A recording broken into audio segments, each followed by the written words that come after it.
Oh, it's my beard, oh, my beard is back. Stone cold sober as a matter of fact. I'm a better than you. It's the way that I do. Whoa. Hello.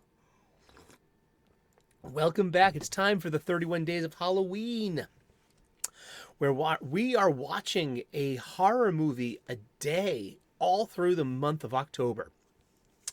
And I love horror movies. I really, truly do.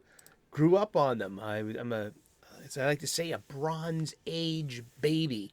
And that's specific to comic books. And the Bronze Age of comics were between 1970 and 1984, which is the wheelhouse of my childhood and growing up and ripening into being a teenager, you know.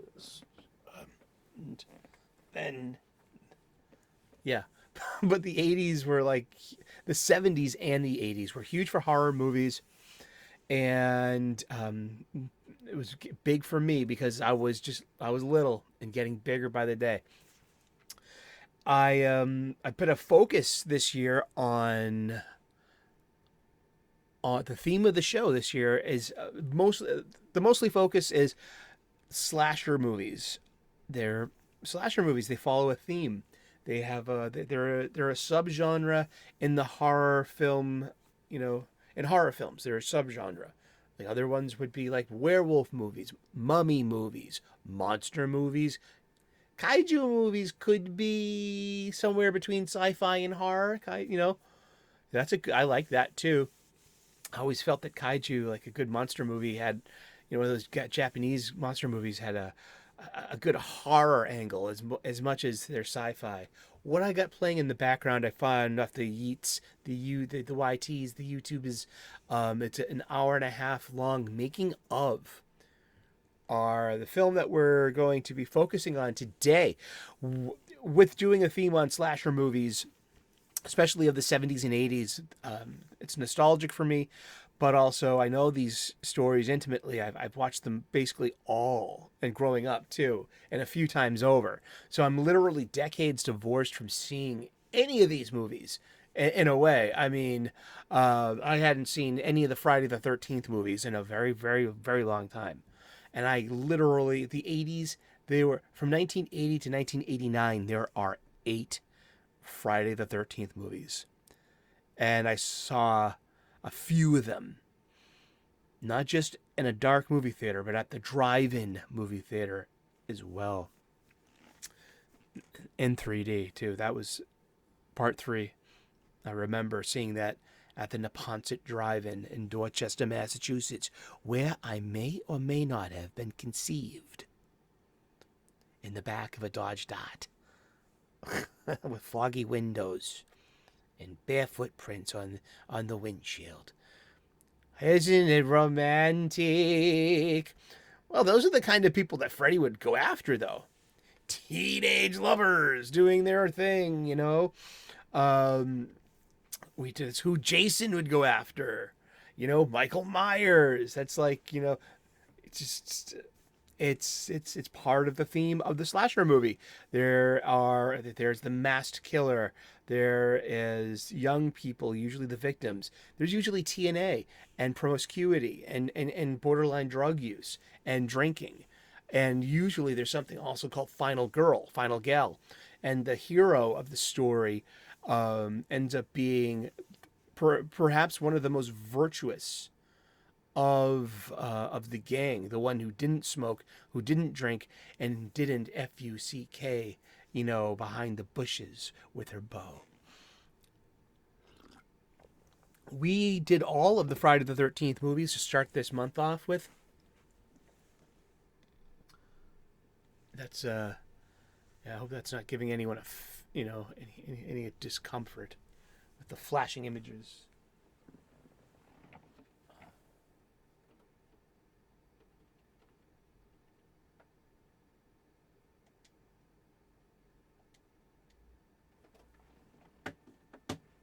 I have it slowed down, so that's probably exaggerating the whole thing. But that's how videos looked back then too. We are doing A Nightmare on Elm Street Part 3 Dream Warriors today. And we've covered 1 and 2, and we'll be doing them all. To be honest, I just started watching New Nightmare, Wes Craven's New Nightmare from 1994, and I'm having a hard time with it. I don't think I've ever seen this one in the theater. It's and its running time is it's got a 1 hour, I think 50 minutes running time. That's almost 2 hours. Usually these movies are just, they're very well, I like the way they're crafted. They're usually 90 minutes plus or minus, right around there. You know, the 72, 80 minutes, 82 minutes to like about 100. Yeah, I've seen that. But geez, yeah. Never 110. I mean, yeah. It's yeah. So, and it's already boring me. I've already watched 1 act. I'm like, I'll get through it for the show.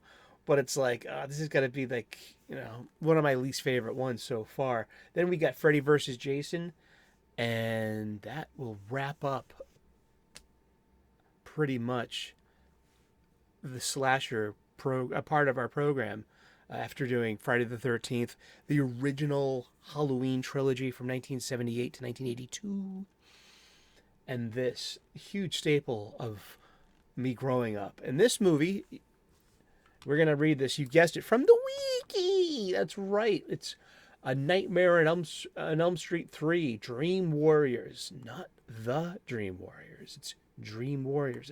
I'm reading, it's not A Nightmare on Elm Street Part 3 either. It's A Nightmare on Elm Street 3, Dream Warriors. There is no article, the, THE, as part of the title. Because that shit matters. Okay, we have Suicide Squad, and then we have the Suicide Squad. And I've only seen one. The Suicide Squad movie. Which one? Oh, come on. You know which one I'm talking about. The one. The first one. Is it the first? The? Or? Yeah. You're going to be. It's you're on prime time, bitch. Oh, God. Oh, it's so horrible. The way these, that just dispatch these young people one by one, and more one-upsmanship in creative ways. I got to say, I've been noticing that the Friday the 13th movies are like a case of diminishing returns.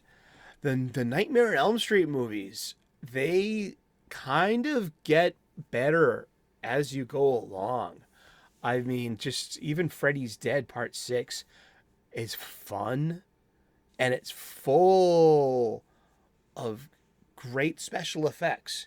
I was impressed with how much 3, 4, and 5 here, they just keep getting better and better at practical special effects with blood and makeup and latex and gore. And also another 1987 film had a lot to do with the way some of this looks. It might be in the next one too, and Freddy reconstitutes himself because he keeps coming back from the dead. He's a nightmare. He lives in your dreams, and over time, we tie this into some world mythology of these, snake spirits that are like the avatar of nightmares. And that's later, though. Let's concentrate on part 3. Part 3 takes place in a mental asylum or a home for emotionally challenged young people. So we have all these young people in a stay over psychiatric hospital. I shouldn't be so unfortunate with the way, because there are a lot of people, a lot of teenagers out there suffering. This might be more. It might be an industry of hospitals. Wrong number. Hey, I got calls from my doctor's office. It completely interrupted my My I was filming the show, the comic book show, and it was like a minute 25, and so I had to hit pause and take the call. It was important. I ended up talking to them for about 10 minutes about, not just the paperwork, but hey, I got two other questions about my condition. Am I okay? That's typical. Okay, that's good to know. Stuff like that, and it was good to check in with my doctor's office. Yet, I started refilming again, and so now I have two 25-minute segments, so I can either make a long Monday or I can have two episodes. So I went with this weirdly produced split episode thing. But yeah, I'm on call for, like, oh, telephone, oh, the phone's ringing, better get that. No, someone looking for um, the nail salon. No thank. I know. I can do personal visits, but only if there are benefits. Call me. All right, let's get to it. Thank you so much for tuning in. This is the 31 Days of Halloween. We are taking a horror movie every day this month of October in this Halloween season. It's true. Got a bucket full of candy. Well, it was full when we started. I hope you've been noticing the level of candiness in here. And what's like, we can do an informal poll. There's like a lot of plain M&Ms left. Now, I love peanut M&Ms, so I'm kind of saving them for last. But it looks like the Twix, Milky Way, and Snickers have been all equally exhausted. See, this was a good bag for me because I'll eat all of these kind of candies. Not a loser in the bunch for me. There's I like black licorice too, so I'm weird. And candy corn. But yeah, the fuck it bucket. None of this candy is for children. It's all for this guy. I'll share with you. Here you go, my friend. I was threatening to replace him with a Raichu if he doesn't grow up a bit. And that's a Pokemon pun. Nightmare on Elm Street 3 Dream Warriors is a 1987 fantasy and slasher film directed by Chuck Russell. The story was developed by the original writer-director Wes Craven and was also developed with Bruce Wagner.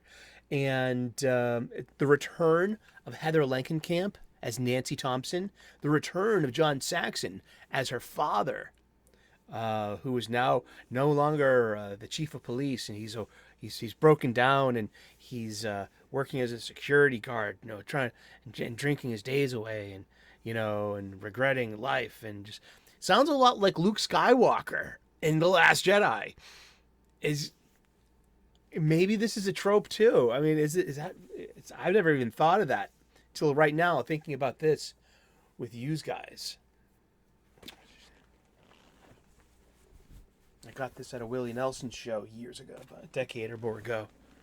I've seen Willie Nelson 3 times. It's a good show.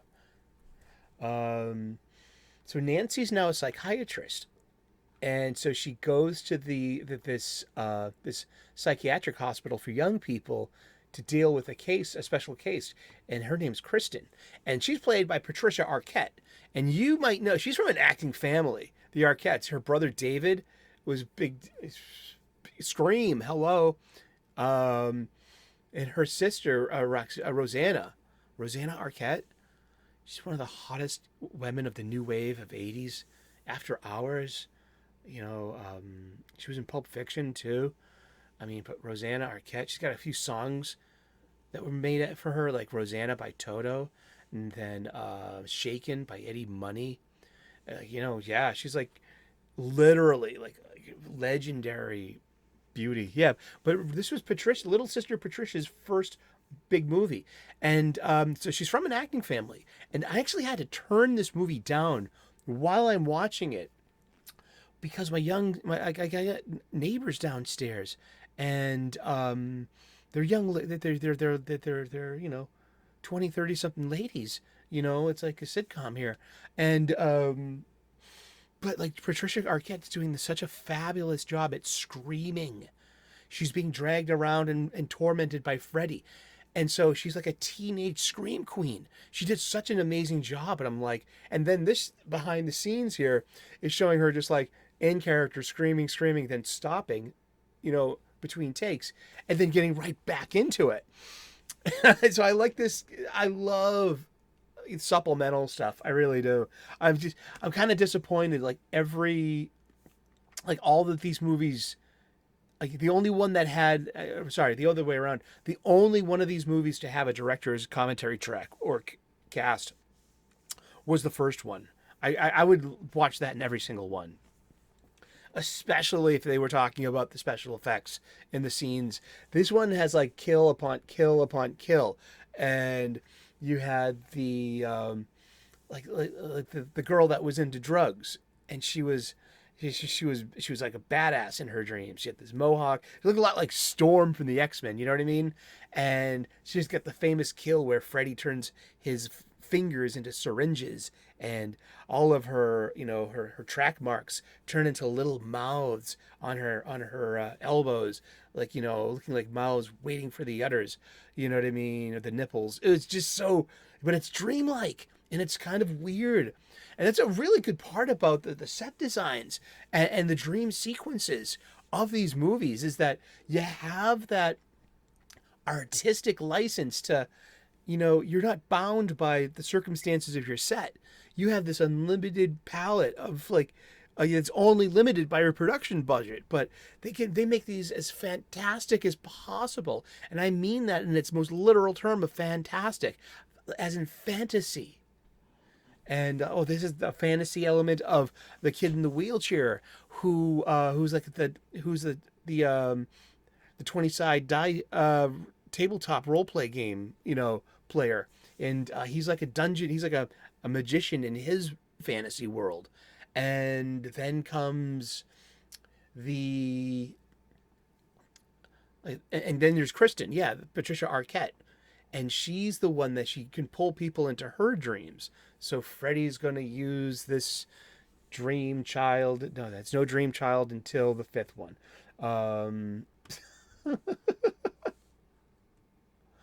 And so Freddy's attacking Kristen in her dreams. So her mom thinks she's, self-deletion, she's suicidal. And so sends her to the psychiatric hospital where all hell breaks loose with Nancy, the new doctor there trying to help the kids, and all the kids that are just being picked off one by one, and more Robert Englund, just really owning this cruel, unredeemable, one-lining, morbidly funny killer. This is just a lot of it. Just is just to see what does Freddy say and do next. It's really, really decent movie. Oh yeah, and so this also starts the trend of Freddy calling someone, specifically, I think always a lady, bitch, bitch.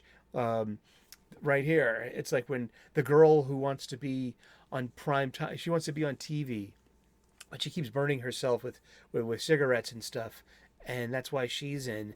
So she falls asleep in the recreation room watching TV, and she's alone, and the TV comes alive, and these arms come out of it, grab her, and he says, "You're on prime time, bitch," and slams her head into, see, there's Freddy's head sticking out of the top of the TV. So you had these mechanical effects, special effects. You had like stop motion, like little claymation sometimes. You have camera tricks, animation tricks. So many different styles of special effects go in to these Nightmare on Elm Street movies, especially 2, 3, 4, 5, and 6. And yeah, Krueger, the Maker's Mark on the TV.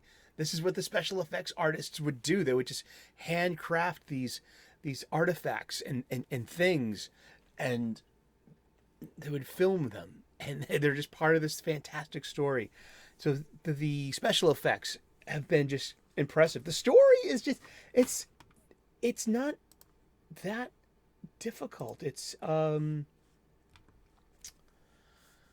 3 acts. It's 90 minutes. It's hero take. There's a final gal. There's a like so all these kids here that you find likable. Well, only one of them's gonna get out.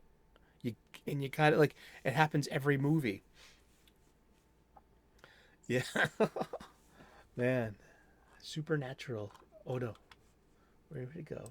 We need three. Open a new tab. It was the first one to have a special song. It had Dream Warriors by Dokken. Dokken was this legendary 80s hair metal band. Well, we didn't even get to the particulars. So, part two released in November of 1985.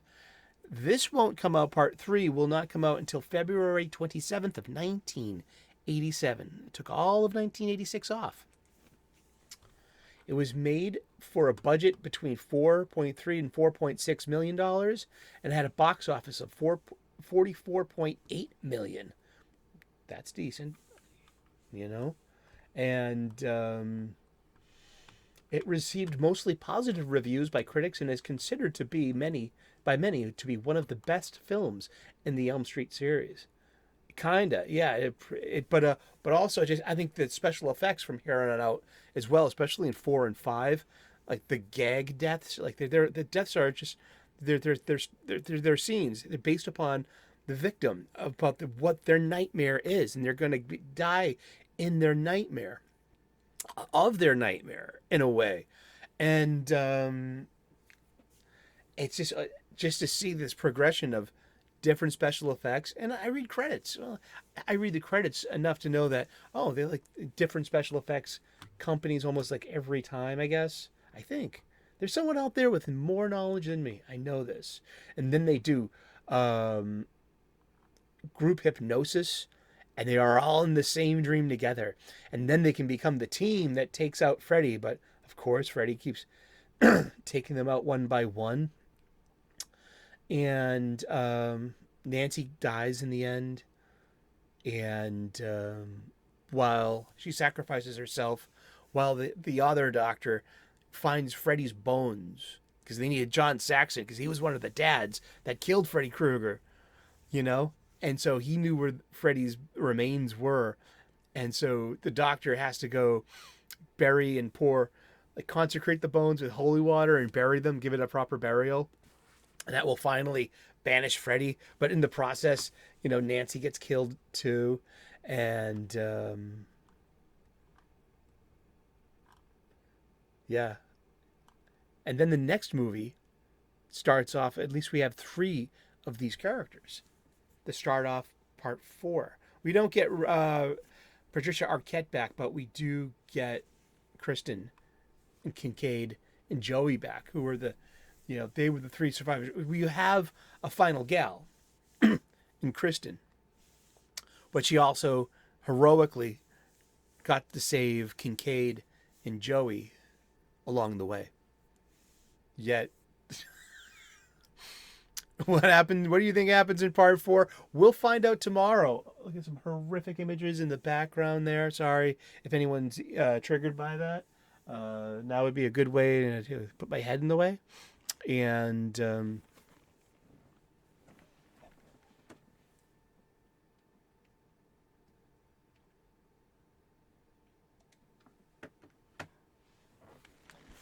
we go. See my big old butt. But yeah, this is that's the tough girl, Taryn, and she's got like 2 switchblades, and she's bad and she's beautiful. She's like this, so she's this really good, empowering scene, and because all the kids are likable, and you kind of root for them, but y'all know that they're gonna get killed one by one. It's just but that was what makes Final Girl trope kind of fun. You sometimes don't know which one's going to make it. Who's it gonna be? Even the hero from the first movie, Nancy Thompson, she was already the final girl once. Now she's back. Exactly. We'll catch up tomorrow to find out what's happened to our friends and their new friend Alice. And no. But yeah, we've been doing the 25 days. I'm sorry, the 25 days. What are you thinking? The 31 days of Halloween. We're watching a horror movie every day this month of October, and we are doing the Friday the 13th series. We've completed. We're also doing the A Nightmare on Elm Street series, and at the end of this comes the crossover, Freddy versus Jason. I don't think I've seen that one, that 2003 movie. Not quite sure. I may have on late night TV. It might come back to me, be like, oh, I remember this foolish movie. I don't remember seeing Wes Craven's New Nightmare. Was that from 1994? So yeah, Wes Craven returns to write the script for part 3 here, which makes it, which is interesting. Yeah. And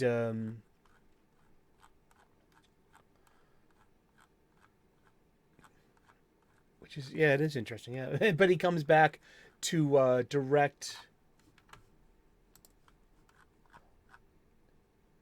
Yeah, he writes and directs and produces 1994's Wes Craven's New Nightmare. Yeah, we'll talk about that when we get to it. Yeah, that'll take a couple of days. We'll get there. But thank you so very much for tuning in. It's been A Nightmare on Elm Street 3, Dream Warriors, with its kick-ass hair metal song by Dokken, Dream Warriors. I mean, it sounds like I'm gargling air. Throw the goat. I got goat all over me because I'm throwing it at you.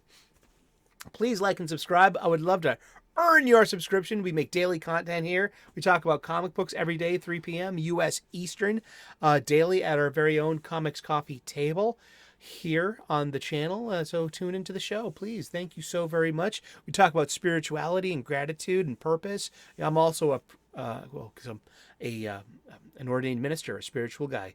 I'm also a professional chef, so we talk a lot about cooking. We got plenty of playlists. Check out the playlist page in the menu, please.